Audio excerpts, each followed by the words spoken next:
What is up, everybody? It's Dr. Vibe here, host and producer of the award-winning Dr. Vibe Show, the home of Epic Conversations, and I'm the host of Epic Conversations, 2018 Innovation Award winner given out by the Canadian Ethnic Media Association, and 2020 Best Podcast News Award winner given out by the Canadian Ethnic Media Association. I also co-host and co-produce the only online show in the world for dads and fathers. It's sponsored by Dove Men Plus Care, and being part of that team since 2020, we've reached out directly and indirectly to over 400,000 dads, fathers, and male caregivers around the world. As always, I'd like to say you're blessed, highly favored, a magnet for miracles, and a solution for someone's problem. Kofi Sadat, what is up? Hey, how you doing? How you doing, family? Good to see you here. Same time, same back channel, 8 p.m. Eastern every week. Always good to see you here. And I want to say what's up to everybody. I am Kofi Sadat, aka Paul Osborne. One of many names, but only one game, which is the podcast game. There we go. Also representing the ScarPod Studio. Come through, get your ScarPod, your podcasting needs. But beyond that, hey, I'm here as a Black man. I'm here as a Black fan. I'm part of the family. Just here to learn, strive, share what little wisdom I have with everybody. And happy to be here today. As you see, it's a very kind of sunshiny day in my background.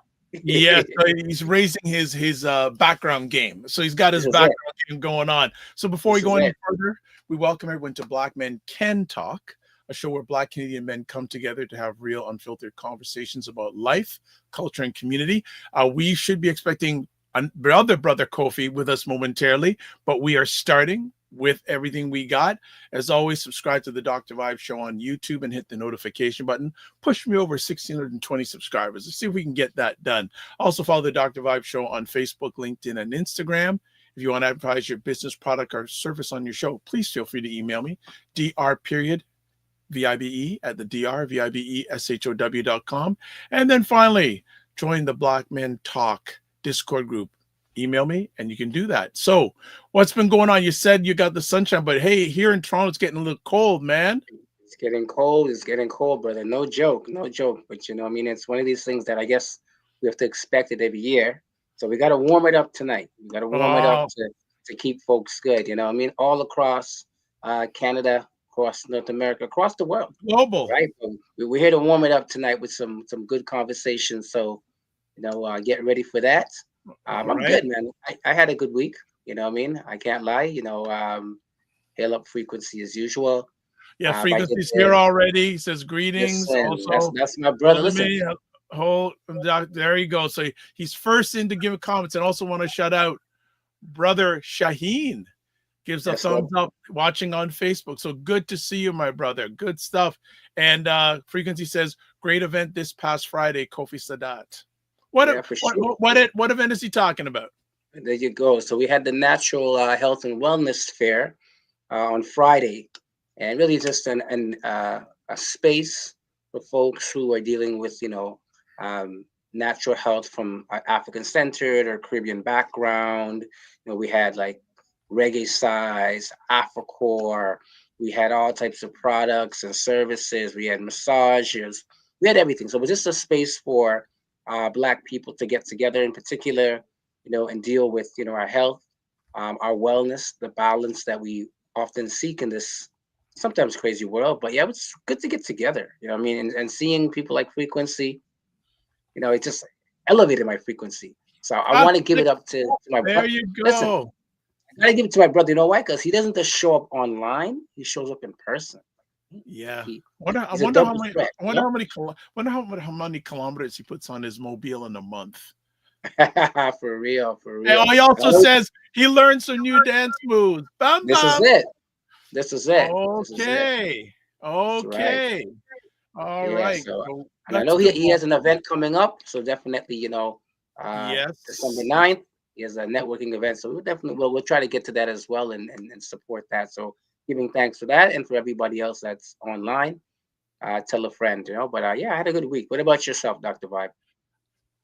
I will be honest with I like to be as much as I can. My week was good until today, and something happened today, and it's still lingering. And I've got so what I did is before we do our show this evening, I came on a little bit early and just eliminated it from my day.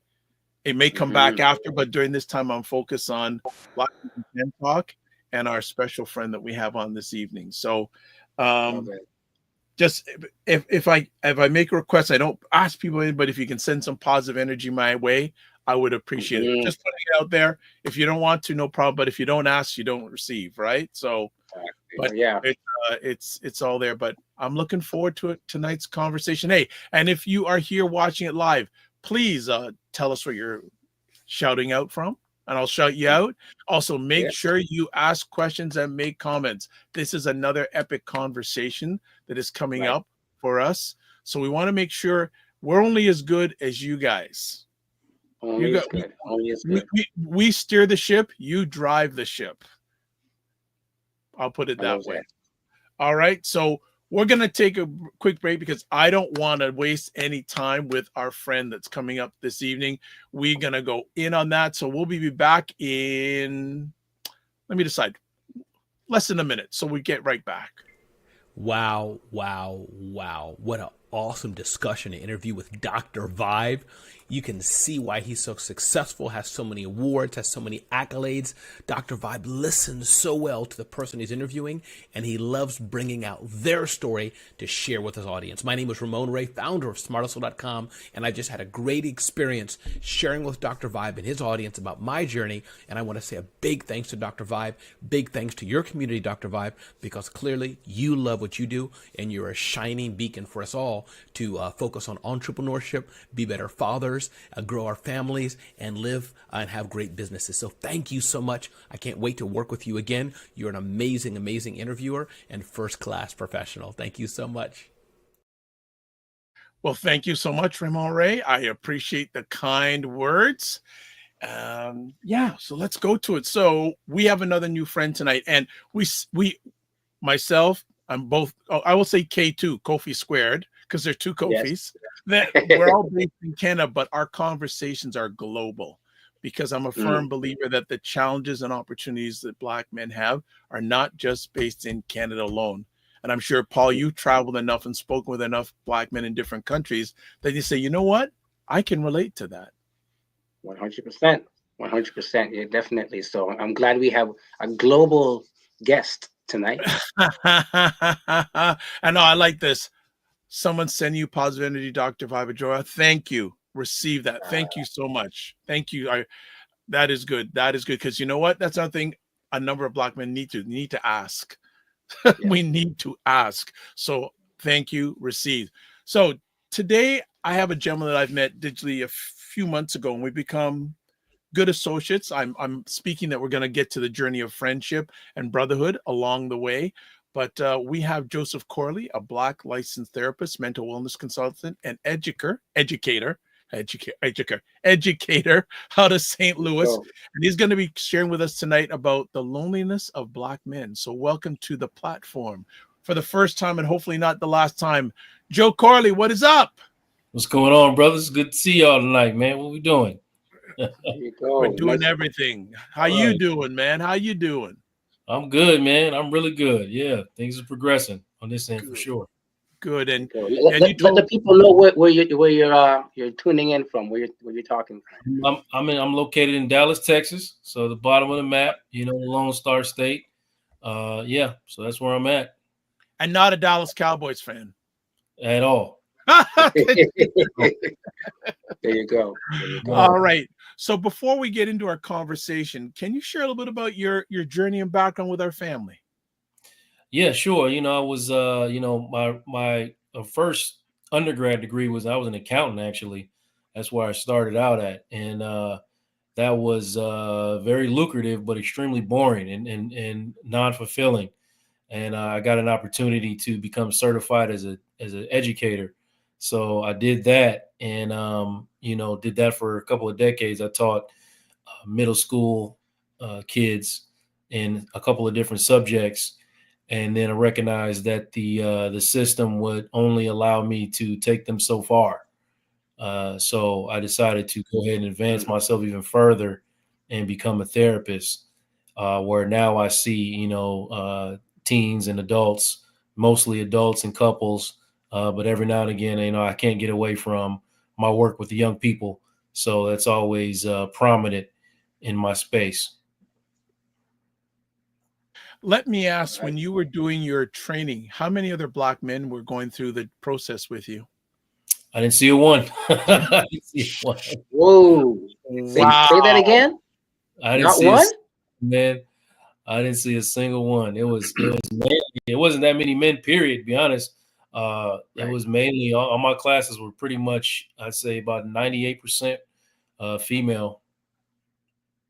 Wow. How So did it that, make you just to let you feel? know, that phenomena is the same up here, Yeah. right? In terms of that, we need more Black men in these spaces to support community. So definitely, even that's a shout out to folks, to let them know, again, that's a global reality right there. So go on, Dr. Vibe. No problem. Let me just, before we get some more, how did it feel when you finished that training? It was amazing yet emotional. I mean, when I finished, unfortunately, it coincided with the murder of my sister. So I had to basically leave my sister's funeral and go straight to my graduation for that program. So there was a lot of emotions involved with me finishing that program when I did. Joe, before we go any further, one of the many things I appreciate about you is, I don't using the word transparent because I hear it too much. I like to keep things simple. You are open and you're honest and you're willing to share through yourself to help others. Yeah. So I just want to bless you with that right now, because every time we talk or I see you on a screen, you're always sharing another part of your journey that I don't know. And Yeah. I appreciate that and I don't take it for granted. So I just want to bless you for that. No, I appreciate it, man. It's important, it's part of the journey that I've learned in walking this path is the healing power of vulnerability. So things that I would be uncomfortable talking about before, I'm more open to talk about because, it could give somebody the light that I might have needed when I was in the dark spaces, and let them know that, hey, there is a guide out. There's a way out. Mm, As you mm. mentioned that, that's what I was going to ask about, because again, you're a new friend to me, a new brother to me, and doing the research, I saw that you have a podcast. Vulnerability is sexy. Do you care to expand on that? Because we don't really usually see that as being a sexy thing, especially as Black men, Yeah. but as Black family, can you kind of expand on where you're coming from with that idea? Yeah, it's actually vulnerability is the new sexy. Is And it your sexy? Yeah. when I was beating around podcast names, that one's the one that made me the most uncomfortable, right? So I was like, man, and that's why I chose it, because I'm like, man, what are men gonna say to me when they see this title? Because usually, without education, without understanding, you associate vulnerability with something else other than masculinity, Right. So for me, recognizing and understanding that, the attractiveness of being able to talk about the things that you necessarily don't feel comfortable talking about, and the healing power of that, and trying to help the next generation. I'm a father of two young men, and I want them to understand that you feel better when you reveal, versus trying to hide and bottle up. You become a more attractive human when you have less shame about the things that's going on with you. So, and in that regard, being vulnerable does make you sexy, because you're not dealing with shame and embarrassment around the Yeah. things that you're talking about. Yeah. Love it. Love it. I love that. That's a whole shift of the paradigm right there. Absolutely. Mm-hmm. Let me ask, as we start getting in the conversation here, what does loneliness look like for Black men and how does it manifest in their daily lives from your lens? Well, listen, where does it come from? It comes from the man up culture, as for in general, through lived experience, and then also through the perspective of the clients and the brothers that I talk to on a daily basis. We have learned to man up. So what does that mean? That means don't talk about the things that are bothering you. Don't express emotion. Don't be vulnerable. And what that leads to is deep loneliness, because you can't talk about the things that you need to talk about. You can't express the things that you need to talk about out loud without feeling some type of embarrassed or shame, or being shamed from the outside, because people are uncomfortable with real emotion. And there's the expectation of the black man not to share or show that type of emotion. So it's a lonely feeling, and that's kind of where it comes from. And not to mention, don't let me get into systematic racism and the alienation that goes on there, where you can't even, if you say anything about that, if I go in here into this space and say, this space is racist, or this is oppressive, then what am I? I'm making excuses. I'm playing the so-called race card. I'm an angry black man. So I don't talk about that either. So all these things, and more that add up to, that I can't talk about, equate to loneliness for a black man. Wow. Wow. I have a question kind of with this as well, because speaking to other brothers, um, do you ever see that even though you have a lot of people around you, you can still be lonely? You know Yeah. what I mean? Yeah. Yeah. Being alone. I talked about this the other day. Being alone and being lonely are not the same thing. Okay. I can, if I'm alone, I can rectify that rather easily. Right. I can just decide or go find people to, hang around or be around, and then I'm not alone Right. anymore. But I can be in a room full of people and feel complete loneliness at all times if I don't feel like no one in the room is a willing listener or understanding of the things that I'm experiencing or the things that I feel, and I don't know how to communicate that, or I don't feel like I'm safe to communicate that. That's lonely, man. That's a lonely feeling. So Yeah. absolutely. I like the distinction. That's pretty clear, but that's actually a Yeah. good distinction. Yeah. So, so can you go a little bit further about how systemic racism and societal discrimination impact the mental health and emotional well-being of black men? Yeah, I mean, going deeper into it, we're talking about, like for instance, in the workplace, you're dealing with stuff like microaggressions, or you're out in society and you have to deal with racial profiling. So I'm in a space where I'm being racially profiled, and it's obvious. And what are my options? I can't lash out. I can't lose my mind, because if I do that, I'm putting my life at risk, right? So, and I don't always feel maybe comfortable saying it out loud, because I'm not in spaces where I think it's, if I'm not with community or in community with a bunch of brothers like I need to be or should be, then I maybe don't feel comfortable talking about that. So where do we go? Um, and and it just leads to a deep alienation and feeling of inadequacy. So you start to feel, like I said, you start to feel lonely because you're not expressing the things that are bothering you, because you don't feel safe doing so. Wow. All right. Paul, So Kofi, you can go on. I got more stuff, but I want yeah, you to I jump. know I you know do. that Yeah, I I I know got you more. do. Sure, for sure. But I mean, I guess maybe taking a proactive look at things around that safety. What does that safety look like, or what could it look like, for black men and the folks around them? Like, what could it actually look like for us? When we talk about safety, right? We know what unsafe is with the racism, but what would be, things that would help to promote that safety for ourselves as black men? It looks like this. I noticed how both of you brothers took a deep breath after I was done talking about it. It's not because I'm such a impactful speaker. It's because you know what I'm talking about. You know what I Yeah. mean? You know what I'm talking about because you've experienced it. It's your own lived experience. So there's safety. The minute you take that deep breath, I take a deep breath. I exhale also, because I know I'm safe, and I know I can talk to you, and you're going to understand what I mean when I'm talking about this discrimination, when I'm talking about this alienation. And unfortunately or fortunately, that might be all we got, you know. Mm, Right. That Yeah. mm. might be what we got, because we can't change the circumstances, right? We can't. We have to deal with the reality of the unfairness or the unfairness of our existence. Okay. Well, we can't control that. We're behind enemy lines. What we can control is our reactions.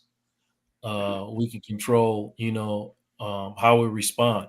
That's all we have control over. So, before I go out into the world and respond, maybe I'll come into a space and talk to you, brothers, and talk about what I dealt with. And then y'all can hold me accountable to the consequences of me losing my mind when I step out the door and try to respond in a way that's going to get me in trouble or make my life harder than it already is. Yeah. So that's what safety looks like. Okay. A connection. I get it. I get it. Accountability.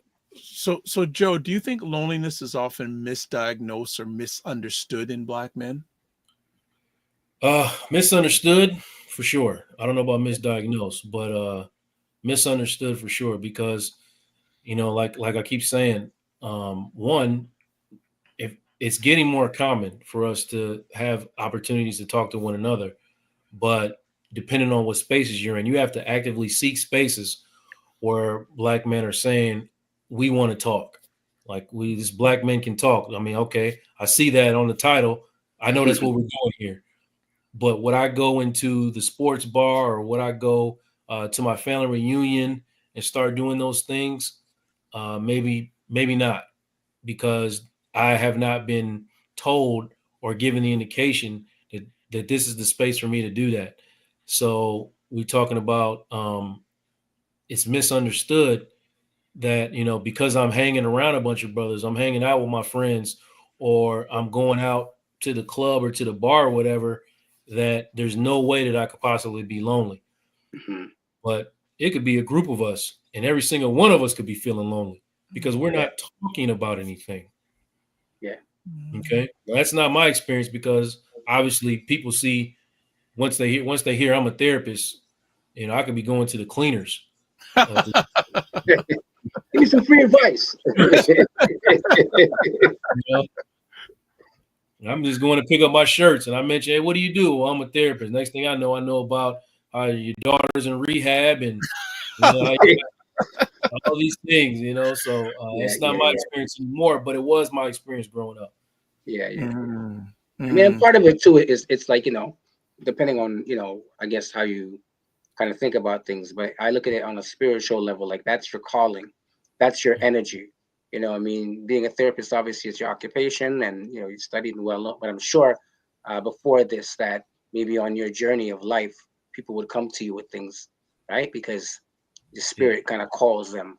It seems like it's a welcoming kind of piece. Even now we're having this conversation, right? That it's open, that we can ask the questions, we can connect. So, sometimes it's part of it, man. That's it. That may be our calling to give space to folks to, open up and talk. And you said there might be other spaces where it's unsafe, or other people it's unsafe. So, but I guess the challenge, if you're just trying to live life, sometimes it could be hard. But yeah, I feel you on that. No, 100%. Okay, because in one of my therapy sessions with my therapist, as I'm getting deep into my profession, I say, man, who do we go to? Like it's like no one listens to us. And he took a deep breath and he said, this is a very good question, and I want you to understand that we are the listeners. Okay, so I have been tasked with this purpose. So there might not be anyone that I know that's able to listen the way that I listen, because this is what I do. This is what I've been tasked to do. Is my purpose. So sometimes that in itself can feel lonely, But for the reasons that you just gave, I get it. I'm gonna give you a Caribbean gem, because this is a cross-cultural show. We say in Jamaica, shoemaker never have good shoe, which means that the shoemaker never has a good shoe because he's always giving everybody else the good shoe. Okay. Right. Yeah. So as Black men, who do this work in community, we got to be mindful that, we need to have good shoes so we can stand firm. Right. So definitely. And even with the event that I did with the Natural Health and Wellness this Friday, I was speaking to one of the presenters, and she was saying that, what she admired about the event, that it was a space for healers to be healed by other healers, right? Which is so important when it comes down to it, right? So I just wanted to kind of check in around that. I'll kick it back to you, Dr. Vibe, because I know you got a million questions, my brother. Well, hey, I'm sure you do as the conversation goes forward. Just want to say good evening to FitNet's IQ Cam. And Joe, there's a someone that you know digitally that we met the last time you were on. Guess who it is? So Nikki, I see Nikki over So just to share with everyone, I've had Joe on one of my platforms, the Dr. Vibe Show before, and Nikki G was all in asking incredible questions. So I told her that we're going to have you on again tonight. So she said she was going to put it down in her calendar. So she is here. So she has her first conversation piece. Who or what has created the feeling that you cannot be open about your feelings or issues? Women do not have this issue as much as men. So I'd like your take on what caused this issue, race aside. And she also adds on to clarify who or what gave you the feeling that you cannot open up as men in general, not you personally. Yeah. Well, my take on it is this, Nikki, you can't put race aside. As much as I would like to do that for you, I don't think you can, because we're talking about things that are generational, right? For instance, we're talking about a period of time where, being vulnerable again was risking your life. All right. And then we had to go like through the 80s when, the crack epidemic hit and black fathers are being taken out of the home. Now, the mothers are saying, hey, toughen up, boy. It's tough out there. So now, the ones if we have fathers, because of what they experience in their everyday lives, they're telling you to toughen up. The mothers are telling you that it's hard out there for you as a man, so you got to toughen up. And it becomes generational where you don't have the opportunity to be vulnerable because you're looked at something less than tough. And that's survival. So it's not me placing blame. I mean, I wasn't in that generation, but I can observe it and see it as for what it is. So, I mean, you can't put race aside. You just can't. It's part of everything. Good stuff. I know she'll probably have some follow-up comments. Let's see if I can get one in before she follows up. I'd like to know from your lens, how does Black culture influence the way Black men process and cope with loneliness? Yeah, I mean, think about it. Think about the eras. How things started to change. Even let's just say in entertainment and music. The portrayal of hypermasculinity in media and what it's supposed to look like as a Black man. I mean, those are the observations that you have, and what it takes to be popular or to be successful. What it looks like in the media and what it looks like in our culture in a way, but also those that know and understand what it is to be vulnerable and what it is to talk and to have those conversations, though they're influenced by culture as well. So it has positive and negative effects. It just depends on your lived experience, honestly. Okay. Anything you want to add, Paula? I'm ready to. Just really, even as you mentioned, of course, as you said about the culture, right? And it's probably easier said than done. But how do we begin to shift that culture for this new generation of Black boys and Black men, right? Because, like you said, there was it's coming from an era where um, toughen up, get with it. Even myself, I would say that, as a father, I parent differently than my father, who came from the era of just suck it up. You know what I mean? So how do we strategize around shifting the culture of the new generation of young Black men coming up and potentially Black fathers? I mean, it's having conversations like this. We have to popularize, like I said, I was very intentional about naming my podcast Vulnerability is the New Sexy. I'm a mentor, I'm a teacher, I was a basketball coach at one point. So I understand that I have young people in my life that look up to me and are influenced by me. And even as a therapist now, I still do. A lot of times people, young people, especially young black men, young black boys, they want to come into the space and see someone that looks like them in order for them to feel comfortable. And, I know that me being a black male enhances my ability to break down those walls and get to what I need to get to. So how do we do it? I mean, it's just example, Mm-hmm. many examples is and you might have to put a small ripple in a lake that becomes a wave, deeper into the ocean, you know. Yeah. So, but you just got to be intentional about how you're showing up in your corner of the world, which I understand you do that already. I know Dr. Vibe does it as well, and that's what we're doing. Good Thank you. stuff. Nikki G is back. Men in general have a higher suicide rate, all races, and have this notion that they need to quote man up unquote as per society. Who told men they need to man up? And it's feminine or weak to be emotional. It's just historical, nigga. I know that's that's not the deep supreme answer that you might be looking for, but it's just historical. I mean, that's just it's before my time, before your time. Generations and generations of men, either uh, influenced by the church or influenced by the military, or influenced by industrial revolution, influenced by slavery. You know what I mean? Like that. It just it's generational. Now, some of those stigmas are being broken down, and a lot more men are finding their way into the spaces.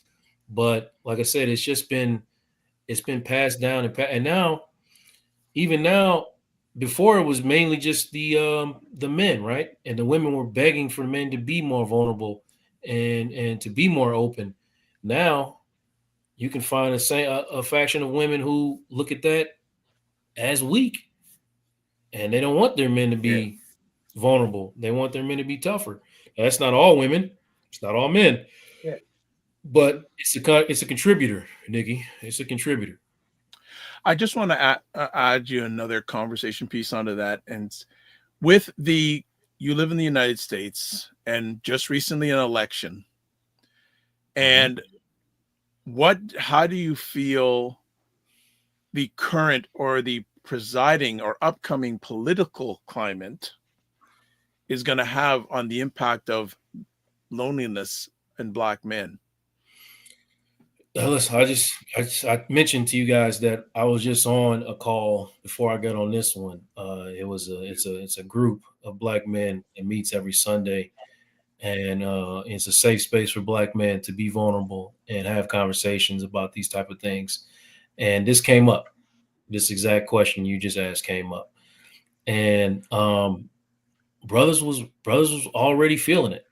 Just the conversation about it.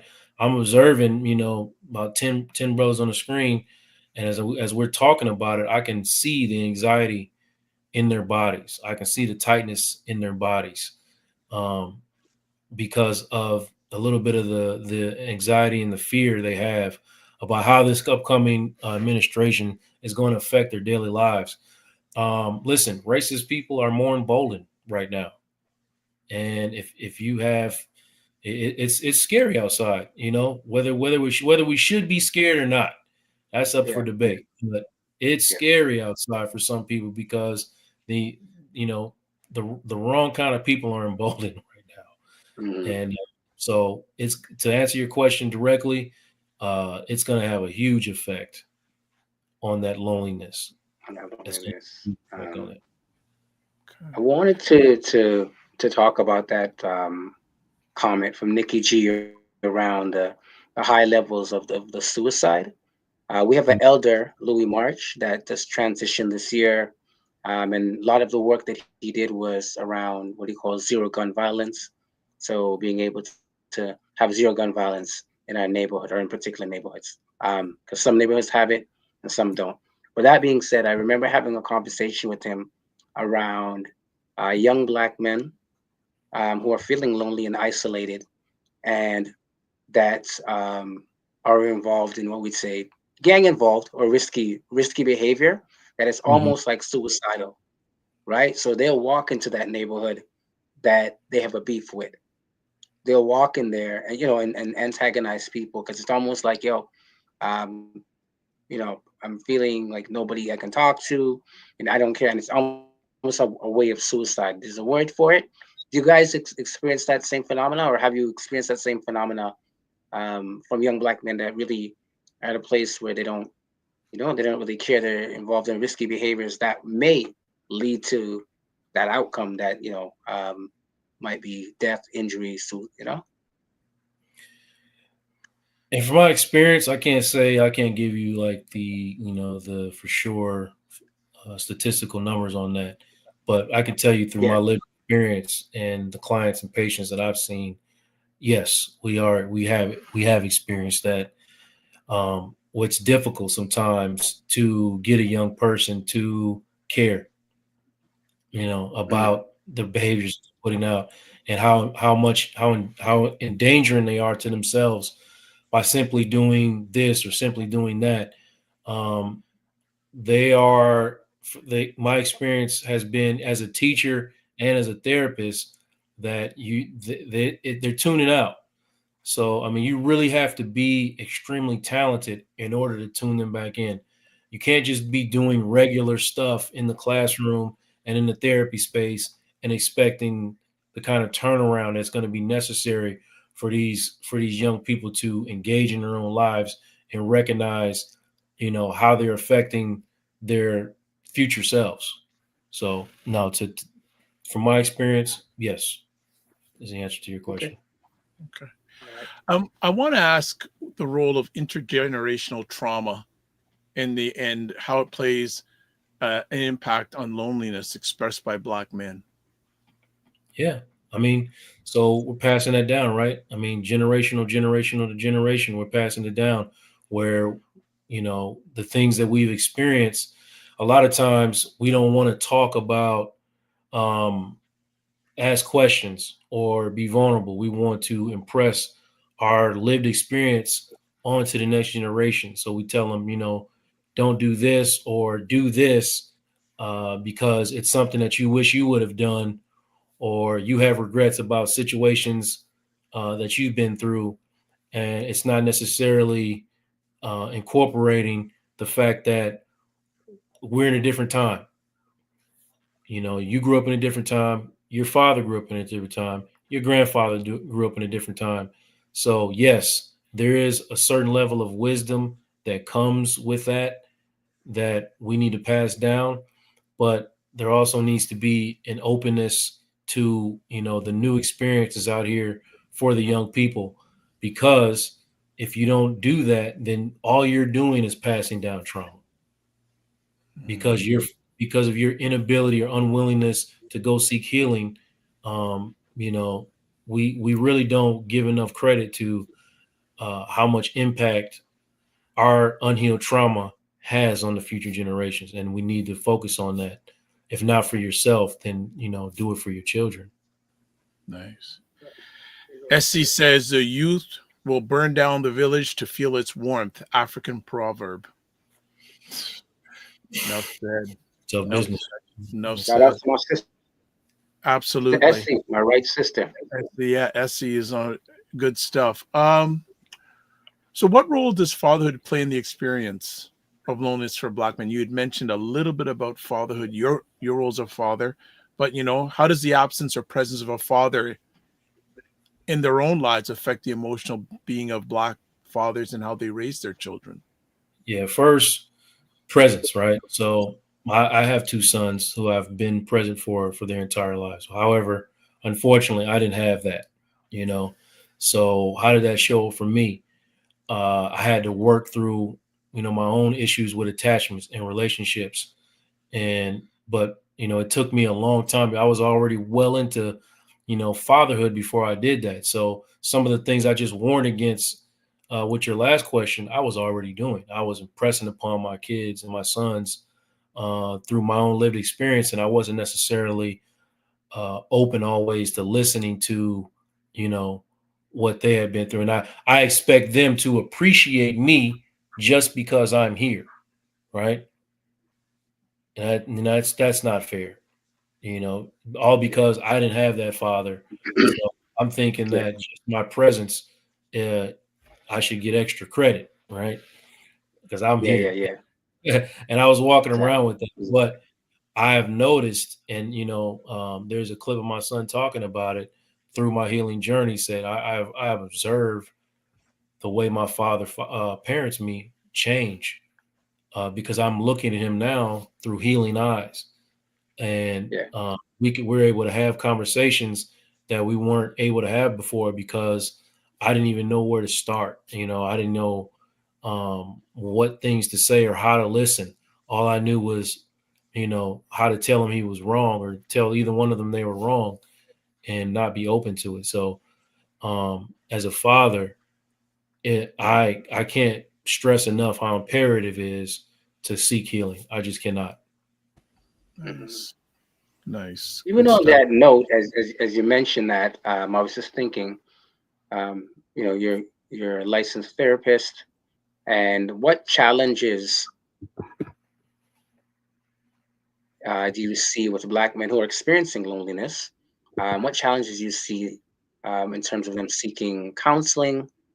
Um, like what kind of challenges do you see, and are there any solutions that you could put forward? For us who have maybe brothers in our life that may need that, but they're not there. There's a stigma against going to counseling. Yeah, and you said it. I mean, you answered the question with that last couple of words you just said. The stigma is the biggest challenge. That mistrust of going into a space and being worried about somebody, telling you business.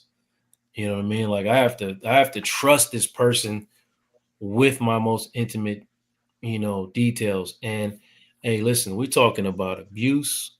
We're talking about, that's physical, sexual. You want to walk into a space as a grown man and talk about how you were sexually abused to a stranger. But also knowing that if I don't talk about this, I'm never going to heal from it. Those are the type of hurdles that we have. I can't tell you. It's one of my favorite things in the world, Brother Paul, is to when a man is kind of looking off or looking down, and my ability to read the situation gets right to the heart of whatever they're dealing with, and boom, they look right at me, make that eye contact. That's one of my favorite moments, and I've seen it so many times because, and most of the men that come into the therapy room, they come through their women, right? Their women dragged them into space. Wow. Either they come in as couples, or the women make it a boundary. Like if you don't get healing, then we gonna be out, and they're resistant, and so when they come in and then they find that they can talk and they get a little bit of taste of that, then it's to the moon. It's to the moon. I could see that. Mm-hmm. That's dope, man. It's good work you're doing, brother. I appreciate it, bro. Okay, the questions are starting to fly in, but of course, Nikki G is the front of the line. She goes, do you think patriarchy mindset would be the trigger of this issue? I believe women have this idea that men need to be strong and not show emotion due to the narrative painted in society about men. Nikki, yes. Patriarchal. Sorry, I can't say it now. But the mindset plays this. It's huge, right? Because all the narratives that get formed around like expectations for Black men. I mean, that's what we're facing, right? You have to appear unemotional in order to be attractive. Because what does it show? It shows the strong silent type is the one that's going to get it done. That's the one you feel safe with, not the guy, sitting in the corner blabbering about his feelings. But in reality, that dude needs to talk too. That strong silent dude, he is hurting. I don't care what's going on. It's very rare. And don't get me wrong, there are some brothers that are completely emotionally sound. And I applaud them brothers, but I can say on majority that most of the brothers need somewhere to go. Okay. And, the expectations of hypermasculinity, like I said, that man up culture is really preventing a lot of people from going into the space because they don't want to appear weak. And that just reduces the chances that they're gonna go and to see someone like me and express their emotions. So yeah, it plays a huge role. What role does the community play in this? Like, yeah, especially in regards to reducing the loneliness of Black men. What role does community play? It's the only way out, in my opinion. And it's just my opinion. I don't know everything, but in my opinion, community is the only way that we are going to overcome this stigma. There has to be more, and they're coming. More conversations like this. But we all came here knowing the things that we know already. It's getting brothers in the space, inviting a brother in the space that may necessarily is not used to situations like this. That's where community is going to be effective in making change. We have to, like I said, keep being an example, keep inviting, keep trying to break down the stigmas, talk about it out loud. I told you in naming my podcast, I was uncomfortable. That was something I had to actually overcome. Yeah. I sat on that for like weeks before I decided to come out and say vulnerability is the new sexy. Because I was looking at a couple of brothers that I know and who know me were actually making fun of me in my face. And, you know what I mean? So, I have to name it this. I have to name it. There you go. Because I got to do what I got to do. We all have a role. Basically, Yeah. to answer your question, we all have a role. Brothers that's in the space talking, we got to talk louder, and we got to invite more into this. Community is everything. Okay.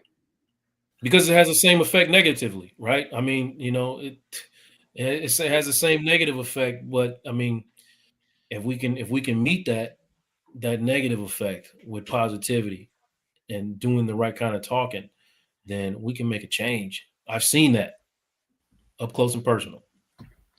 There you go. Paul, you want to add?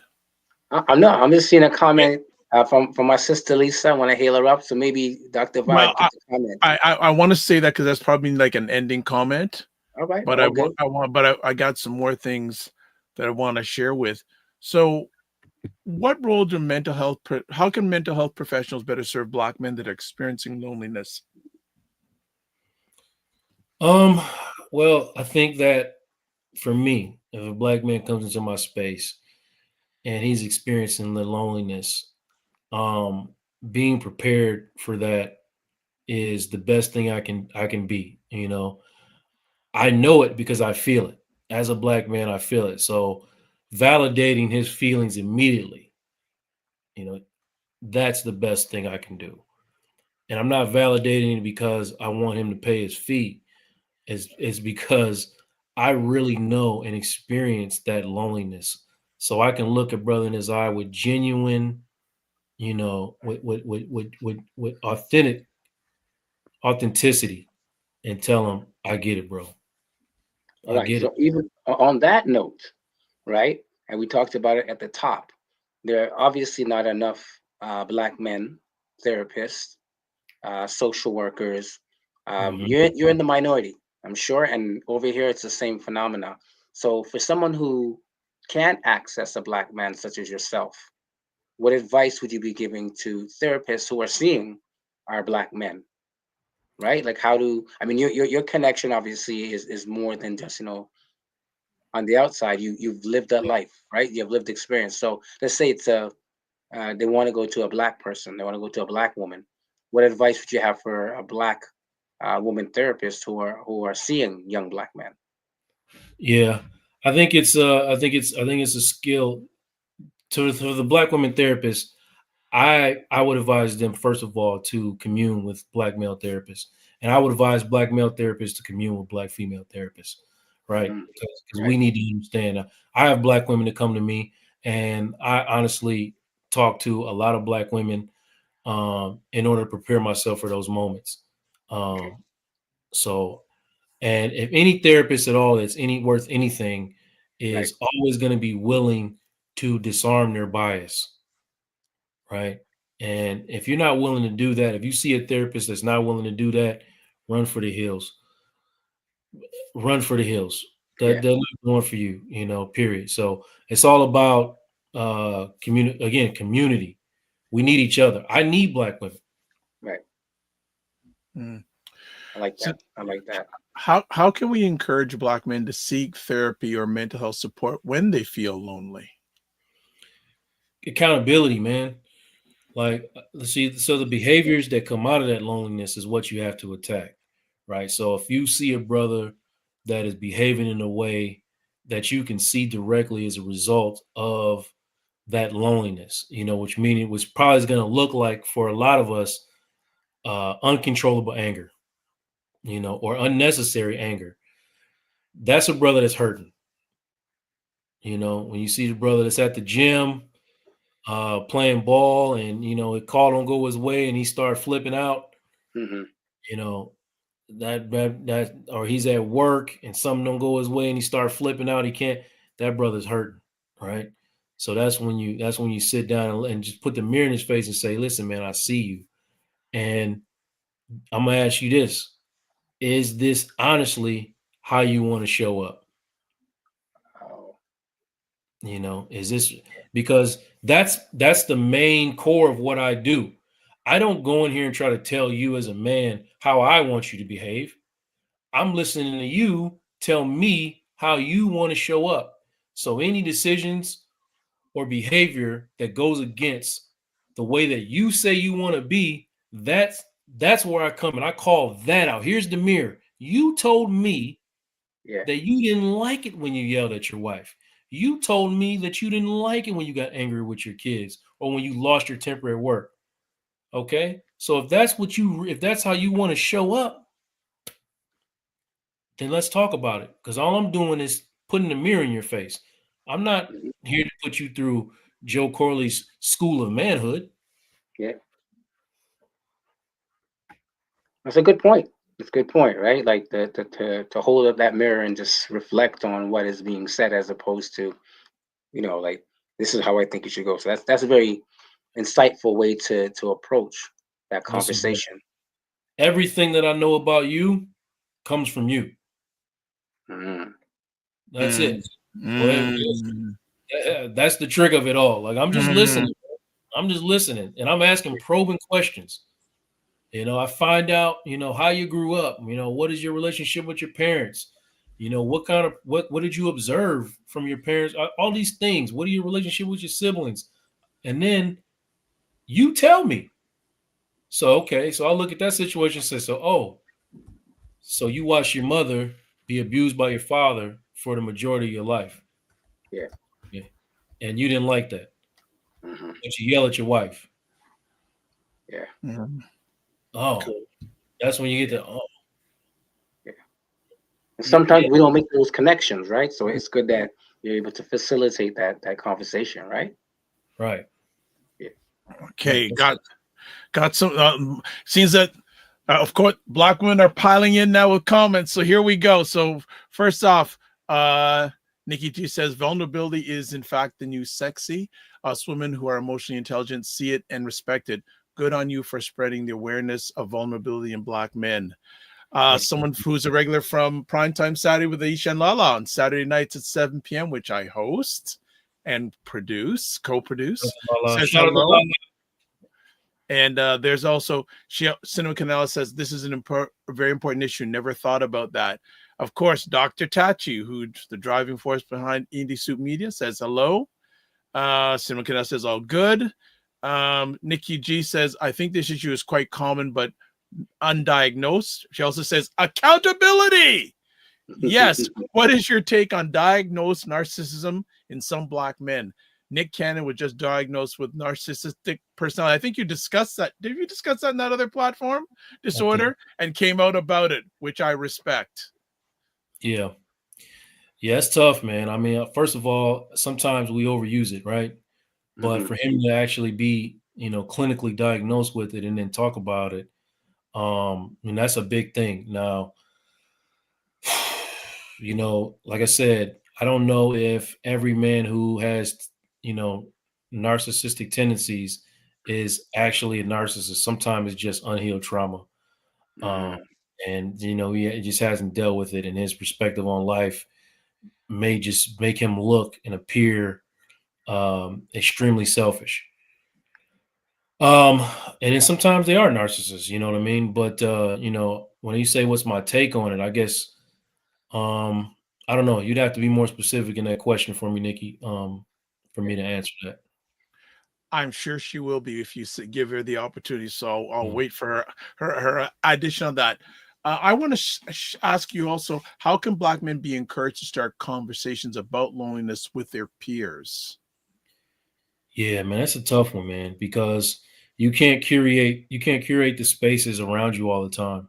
You know, mm, people are who they are yeah, most times, and so I guess the best thing you can do is keep your expectation where it should be when you are openly communicating about the things that are bothering you.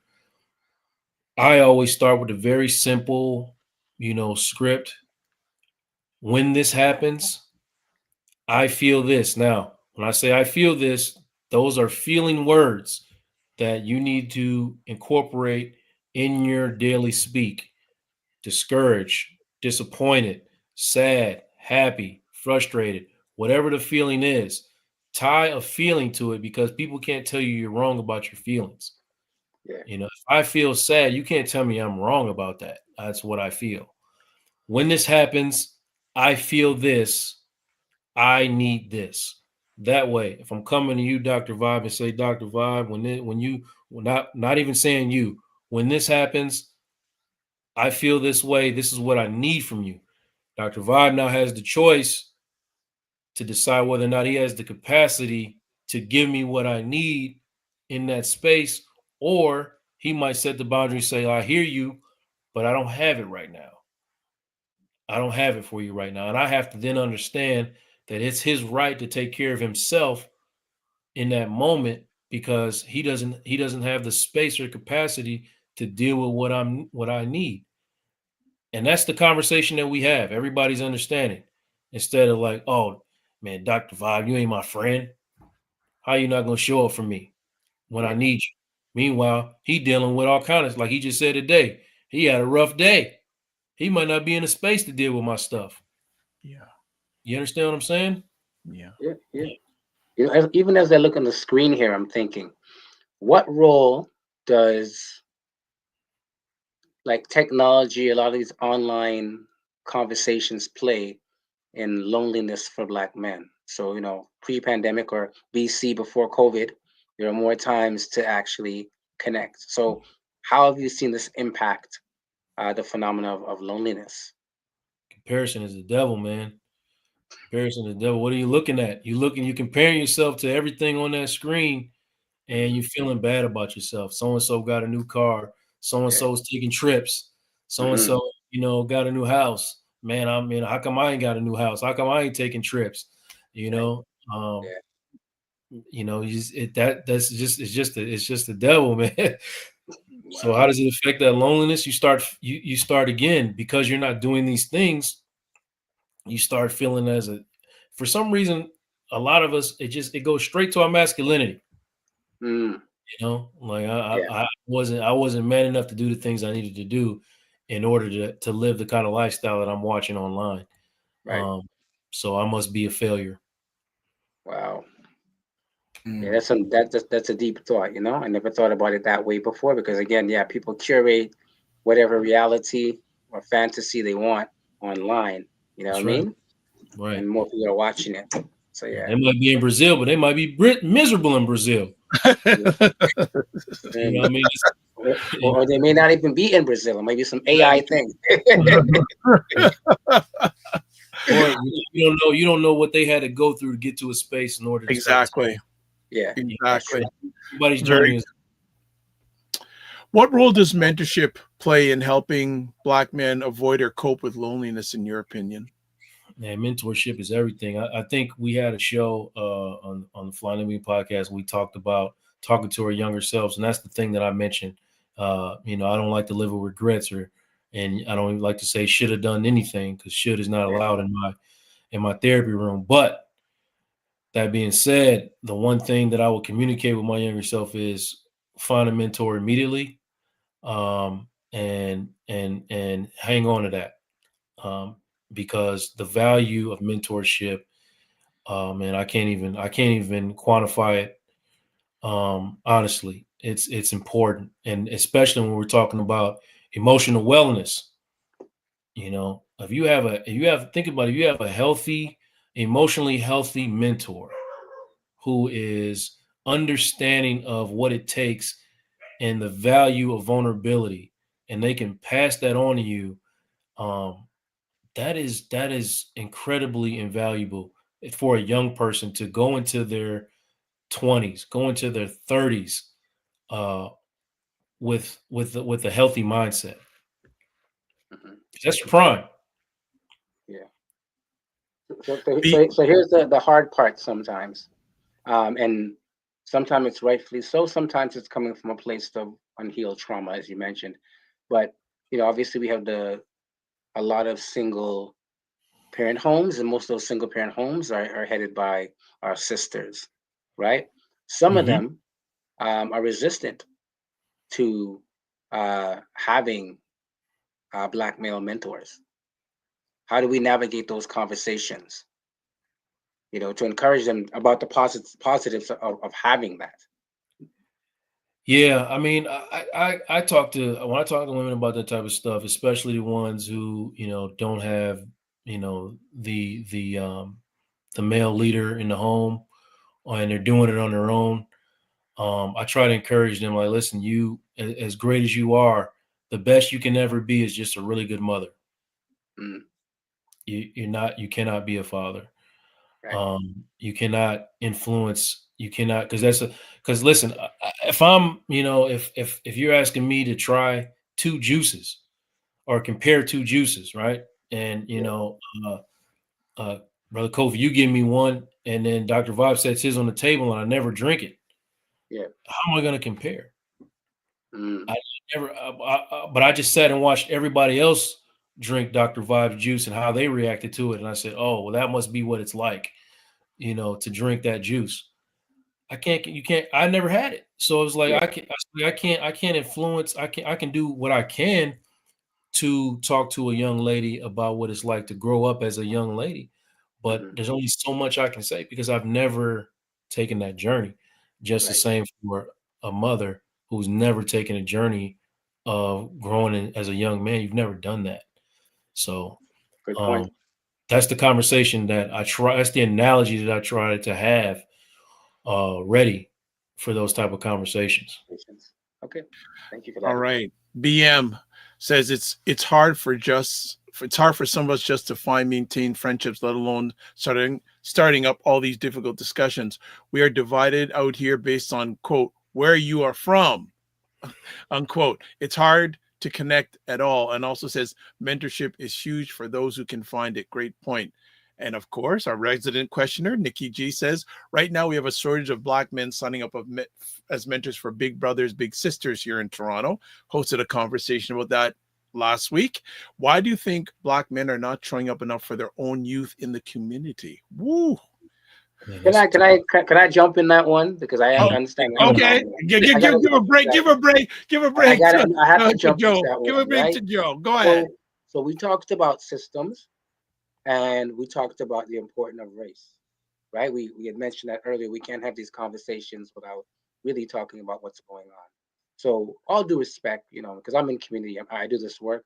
All respect to big brothers and sisters, but where they miss the point is they're not culturally aligned, right? So many of us, for example, they're coming to us uh, looking for Black men to be a mentor and whatnot, and the need is there, right? But if there's no cultural alignment and cultural connection, and it's not, it's like if I'm looking for a glass of water because that's what I need for my healing, and you give me a can of pop, that's not what I'm, that's not what I came here for. So they'll continue to struggle, these mainstream institutions, right, until there's that shift, until they actually put people in places and spaces where, we know how it needs to look, right? So I think that's that struggle. I wouldn't equate that with the fact that there's a lack of mentors when it comes to Black men, because there's so many other spaces and places where Black men are mentoring, you know, children in community. But I don't think that avenue, or that institution really is representative of Black men's, lack of mentorship in the community. So that's my take on it. But anyone else can answer that. I just say, through my lived experience, again, as someone who's been an educator, been a coach, I actually have had a owned and operated and ran a nonprofit for youth, uh, and it's extremely thankless, And I think that sometimes that might prevent a lot of brothers from signing up. It's a risk, And again, you're talking about Black men who carry, a lot of Black men carry a certain level of shame, and with that shame, sometimes is a barrier to putting themselves in a position to like be someone else's mentor. Um, am I good enough to do this? Do I deserve this platform to be showing a young man how to move and shake when I don't even feel that great about myself half the time. You know what I mean? It's stuff like that. I think that prevents um, a lot of Black men from signing up for stuff like that. So Nikki G has a follow-up comment saying, "Why are Black females showing up then?" Because they're better. you know what I mean? Yeah, they're better at these type of things. Like that's just the nature of what we've observed over time. You know what I mean? Like Black women show up. It's just what happens. As sad as that is, I mean, for me, as a Black man who shows up consistently, that's actually hurts for me to say out of my mouth sometimes. But if I'm just, you know, looking, you know, they just show up, Nikki. Yeah. I don't Paul, know. Halo Paul, for our sisters Kofi, when they you want show to up. add anything to that?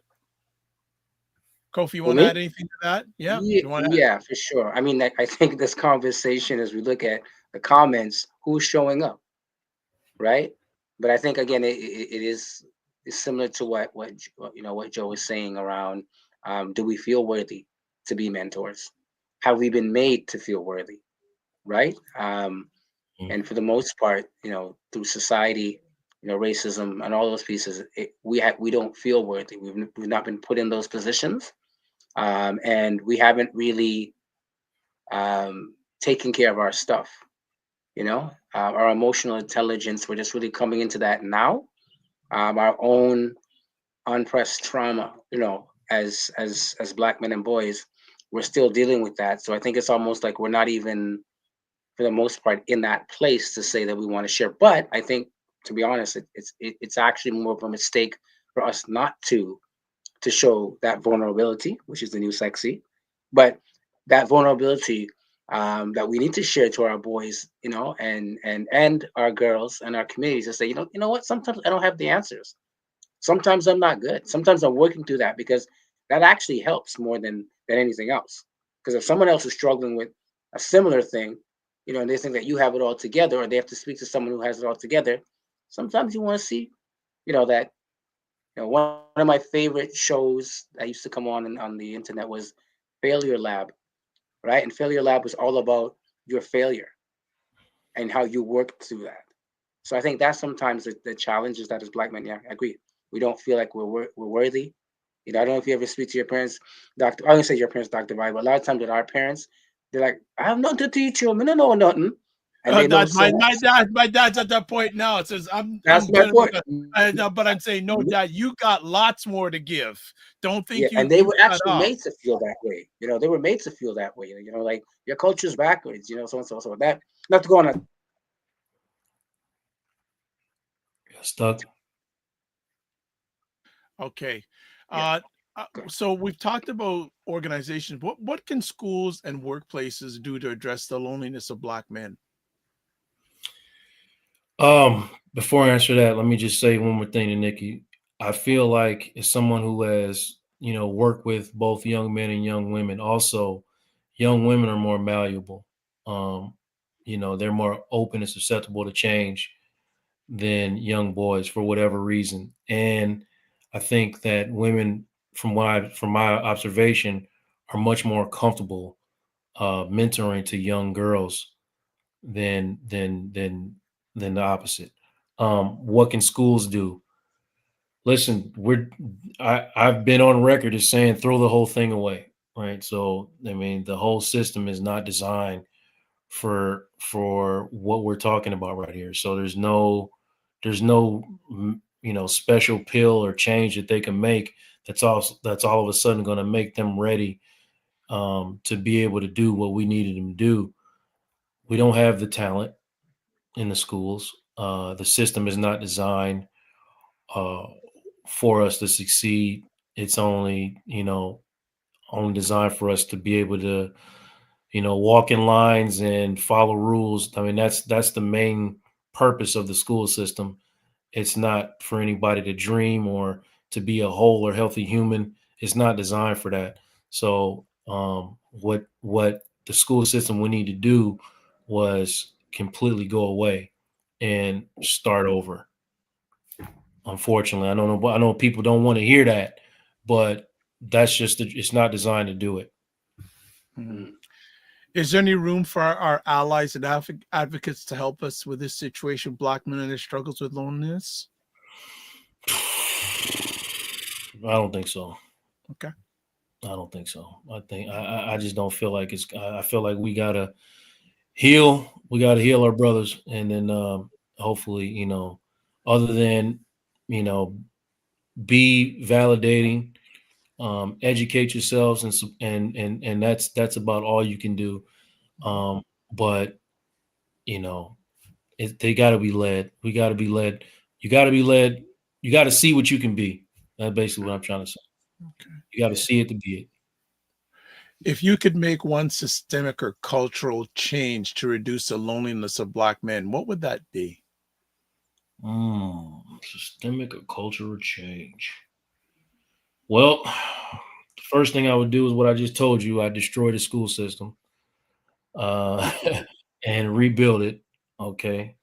And I think like starting like all the systems, you know, you know, are not designed to do what they need to do. So we'd have to build a community, honestly, that looks like us, is for us, by us, that can show um what it's like to be a healthy whole Black man and be, in a healthy whole Black community.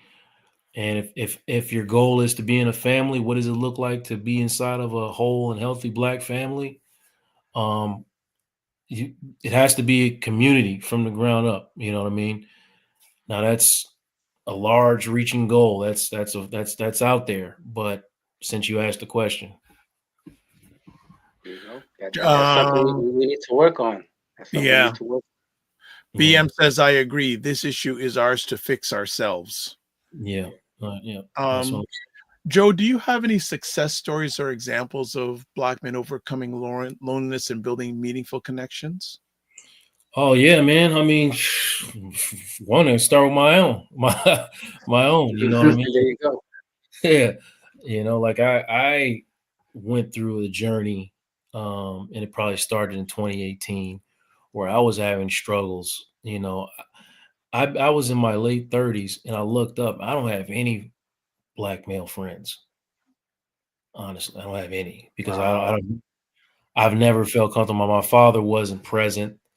My stepfather, he wasn't a good man to follow, you know. And my mother, as great as she was, she passed away when I was 15 years old. Mm.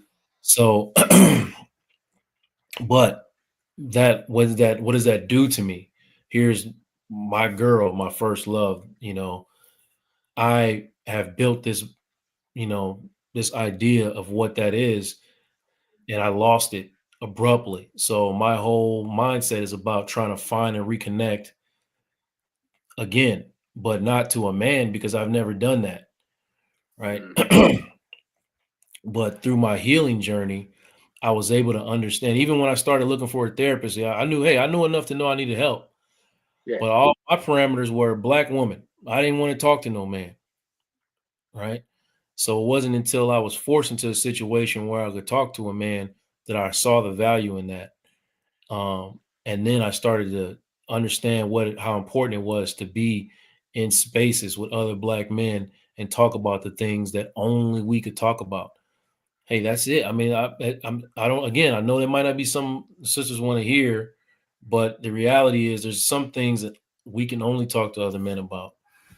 It's Mm. just, it's just what it is, you know. Because it's not that y'all don't that women aren't open and willing. It's just that you might lack a little bit of the understanding on certain things, and it makes it difficult for us to connect on everything. Yeah. As tough as that And is. yeah, but I think it's real. I mean, again, there's a lived reality and a lived connection. And sometimes, the name of the show is Black Men Can Talk, and part of that has to do with the fact that we often hear the comment, "Black men don't talk." So, extending on what you said, sometimes it's the unsaid that we understand amongst each other. Yeah, Like that right. that look like you're talking about when you know a brother's looking for that help, but he's not sure or secure, and then you connect, right? Sometimes it's just that unsaid um, moment, energy, conversation that helps with the opening, right? Yeah, So yeah. yes. And that's just the beginning. You know what I mean? I've had Mhm. um all types of brothers in relationships that I've seen being able to open up and find their way to a healthier connection with their partners. I'm not talking about just hetero men either. I mean, I've had couples and men who are homosexual. I mean, but they're all black men, right? Mhm. And they all grew up in the same patriarchal system, and have the same struggles, regardless of what their situation is. And I've seen it time and time again where just diving into that and recognizing for what it is, and having and giving the permission to say, yeah, I experienced that. And yes, it wasn't really healthy or normal. Mhm. Just that power. Right. Then you can go into whatever space you need to go into and build connection with somebody else, another human. So I've seen it time and time again, to answer your question, Dr. Mott, over and over again. Nice. Nikki G says, I believe men, all races, need to stand up against patriarchy because much of these issues are caused from it. How do we get more men to see this issue and support more women in power? Mm. Yeah. First of all, you're right, Nikki. That more men do need to stand up against that, because it is weakening. As evidence, just by our last political election, whether you whoever you support is irrelevant to me, but I was more in tune with the reasoning behind the lack of support for certain candidates, right? And that was what Nikki's addressing here. And that type of thinking, it only weakens us. How do we get more men to see this? It's really difficult to get a grown person to do something they don't want to do, Nikki, unfortunately. And that's just going to cause you more stress. So, honestly and truthfully, the only thing you can honestly do is, you know, do your own thing. And I know, again, no, you don't want to hear that. But as a therapist, I can tell you, trying to get grown people to do things that they don't want to do will only lead to stress for you. Period. Truth. All right. As we start winding it down, Lisa says, how can black wives, mothers, sisters support our black men without coming across as patronizing or overbearing or in contrast, coddling? Oh, this is a great question. Keep it up there. I will. First, yeah, let's talk about the accountability part. That's where the coddling comes from. Like as a wife or a mother or a sister, you have the right to talk about how you feel at all times. Okay. So if somebody is showing up in your life in a way that is disruptive to your peace, first thing you have to do is acknowledge that out loud. You know, when this happens and when you show up this way, I feel this way. This is what I need. Period. Okay. Now, as far as, coming across supportive, it's all about probing questions and removing the blame, the criticism, the contempt from your voice. What do you need from that man? And how are you going to communicate that that's what you need from him? Something as simple as the dishes are dirty or the kitchen is clean, and he's struggling or stressed and hasn't been able to get to it. You coming into the space and saying, "Damn, dishes are always dirty.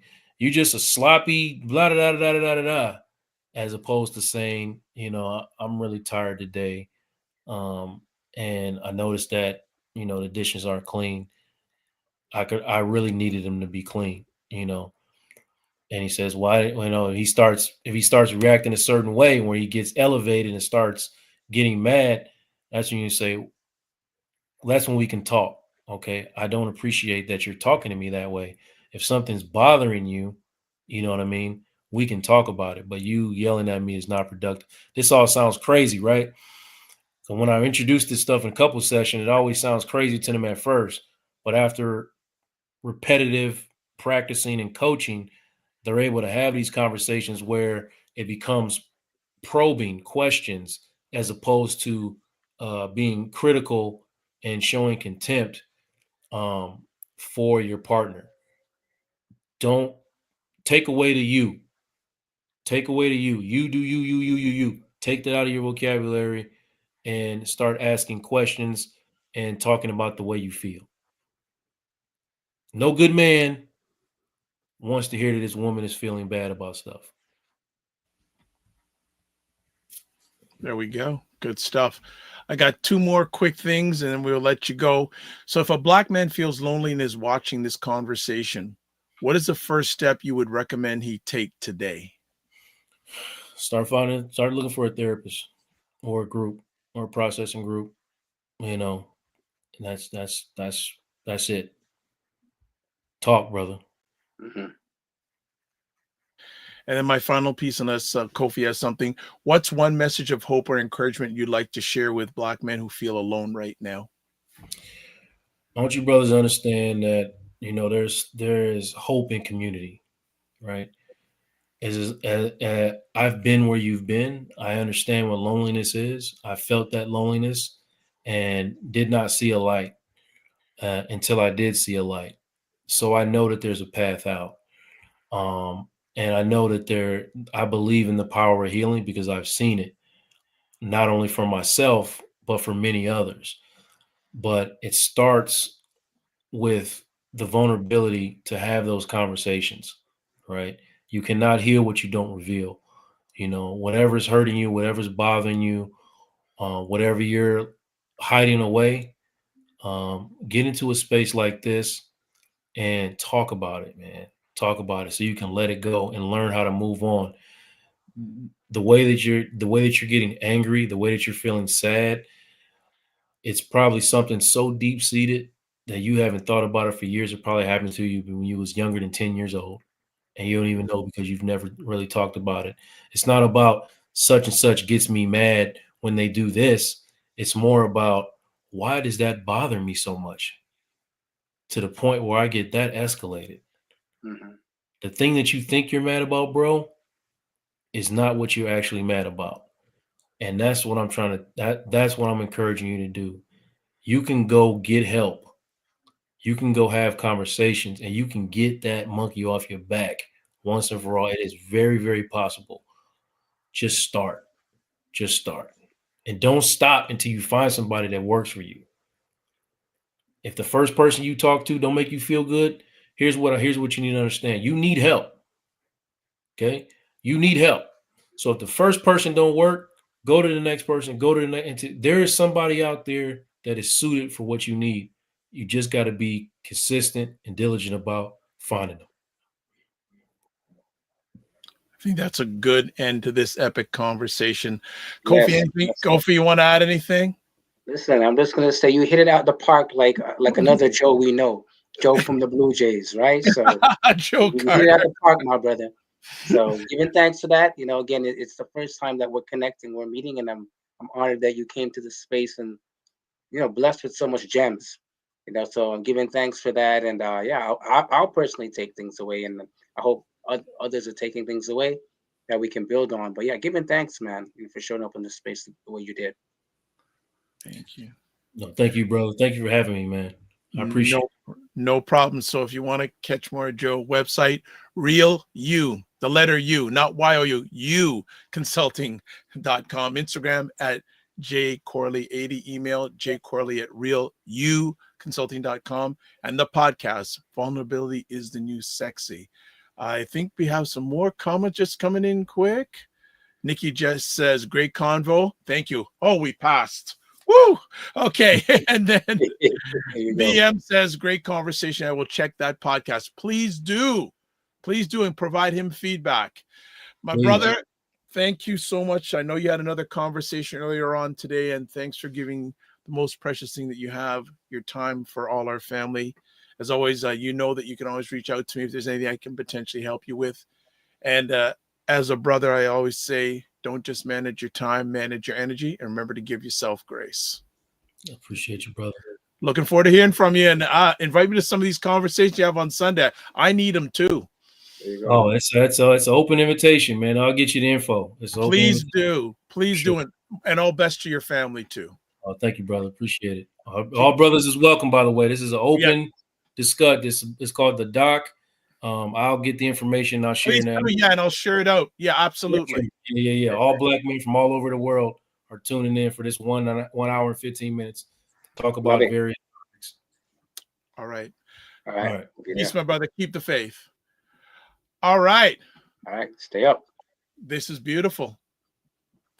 Any last things you want to share? Another one. Kofi, anything? Yeah, bro. Yeah, man. I mean, if we were feeling lonely before this conversation, we're not feeling that much lonely. We gained a new friend. Definitely, it's a phenomena that is happening in our community, and I think this was a great way to address some of these issues. But yeah, let's build on this. I appreciate you as another black man. I'll say that. And let's do what Joe said, man. Let's build community. And build on community until we definitely are able to get to a better place as a community, not just black men, black women, black family, black world, whatever it is. Let's just keep building on community, and I'm glad that's my gem I'm taking away. Community is critical in terms of just really getting together and countering this epidemic of loneliness. And Cinnamon Canela says, wow, mind-opening. Very good. I'm glad you appreciated it. Let's see. Let's do some things, just house chores. So as always, advertise your business, product, or service on any of these on this platform. Email me, dr.vibe at the drvibeshow.com. Subscribe to the Dr. Vibe Show on YouTube and hit the notification button. Also follow me on Facebook, LinkedIn, and Instagram, but share this conversation out. Share it out. People need to know, right? Black Men Can Talk Discord group. Email me again, dr.vibe at the drvibeshow.com. And the contact information, Kofi Sadat. There it is. Email nazaoazjam@gmail.com. Instagram, Maroon. So, and it's also in the comments section on most of the platforms you're watching this live on the replay. Kofi Morris couldn't make tonight, but he's at getwellstayfit@gmail.com. Instagram at Kofi Coach _ and at Cosmic Wellness Group. At me, website, the drvibeshow.com, YouTube and Facebook and LinkedIn, The Dr. Vibe Show. Instagram at The Dr. Vibe Show. That's THEDRVIBESHOW. X/Twitter, which is slowly going away because I'm going the blue sky thing. At DRVIBESHOW, and email DR.VIBE at the DRVIBESHOW.com. And you can watch replays of this great conversation on the Dr. Vibe Show YouTube, Facebook, and LinkedIn, and my website, the DRVIBESHOW.com, and also Paul's Facebook page. So there you go, all the different places. So as we shut it down, Dr. Vibe, because I got a question earlier. When is this episode going to be live? I mean, I'm going to be up on the channel. So here's the straight goods. On the Facebook page, right after it's finished, and the YouTube page, it's there. But what I do is I also do an edited version a few days after. But the replay, once this is finished, you can watch it on Facebook, YouTube, etc. I add a few edits later on in the week, so you can go watch it as soon as we click off. It's good to go. All right, all good. I'll let people know. Yeah, and next week we're going to be scheduled to talk with King Turbo about Slingshot dancehall daddy. Andrew, can't wait. You want to give a little sneak preview of what that's all about? Sure. For those who don't know, who need to know, King Turbo is one of the original sound systems, original DJs of Scarborough, especially in the reggae dancehall world. I know these guys have been doing it for over 30 years. Good Lord, right? But more importantly, we want to look at the phenomena that how music influences culture, the message behind the music, and specifically dancehall music. We're going to be talking to Andrew, who's going to, let us know his journey as, a Black man coming up here in Toronto, as well as traveling around the world. King Turbo has been around the world and back. So we want to hear about that journey. So please tune in to that. It's going to be exciting. It's going to be fast moving. It's going to be energetic. So we want to see you guys tune in again next week. Same time, 8 p.m., same channel at the Dr. Vibe Show, whether Facebook or YouTube, or you can tune into Paul Osborne, my Facebook Live. But yeah, please tune in. It's gonna be a good one. All right. So I'm looking forward to that. Share it out, everybody. So as always, live your life as a dream. If you can dream it, you can make it. Sometimes you have to get small to get stronger. Block assumptions and aim bigger, aim better, aim higher, aim wider. Love, faith, and respect. And remember, don't just manage your time, manage your energy. Remember to give yourselves grace, and we will see you next week or in between. God bless. Peace, well, keep the faith, and walk good.